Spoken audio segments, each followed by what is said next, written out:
Welcome back to the Dragon Age Toolset presentation.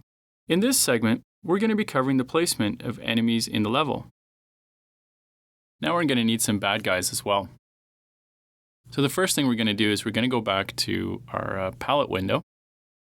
This is where, again, we have all the different assets that we can place into the level, or categories of assets.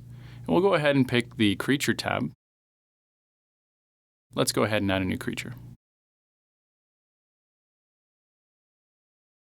So we'll give it a name. And by default, this is actually going to show us our base human male character. But in this case, what we want to do is actually replace him with some darkspawn creatures, which you might recognize from the trailer or from the demos if you've seen those.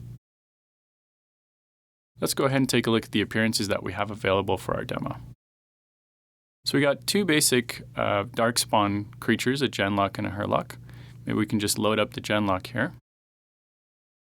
Now this is the smaller variant of Darkspawn, but just as deadly, particularly when he's in packs. Really nice detail on those. Let's take a look at the Hurlock. The Hurlock is the larger of the two, and even more impressive when you're up close and fighting with these guys. So the next thing that we're going to do, let's stick with the Hurlocks for our demo. We're going to give them a name. The next thing that we'll do is we'll make sure that they're set as hostile. We do want to kill them after all.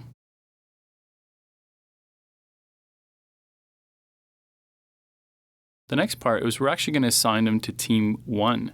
And I talked a little bit about this in our last segment, but our script that we have assigned to the level is looking for any creatures assigned to Team 1, and once they're all dead, it will update the status of our quest, so our quest giver knows that we've accomplished what he set us out to do. So that's basically what we're doing there.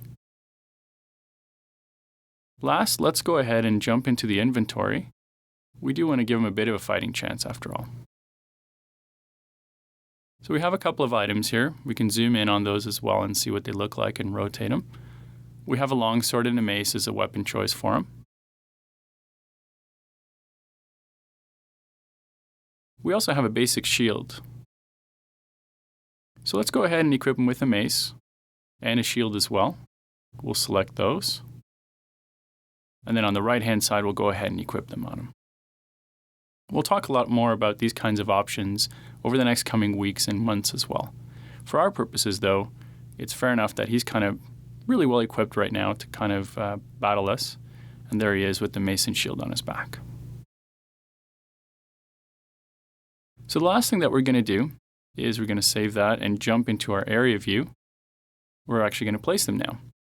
So let's find a nice spot far enough away from our starting location so we don't immediately jump into combat as soon as we get into the level, maybe near that tent and the base of that ramp there.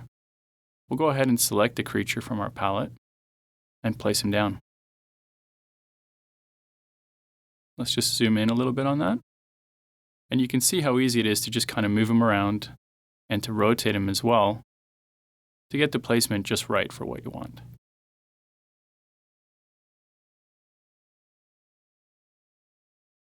Let's go ahead and add a second creature as well.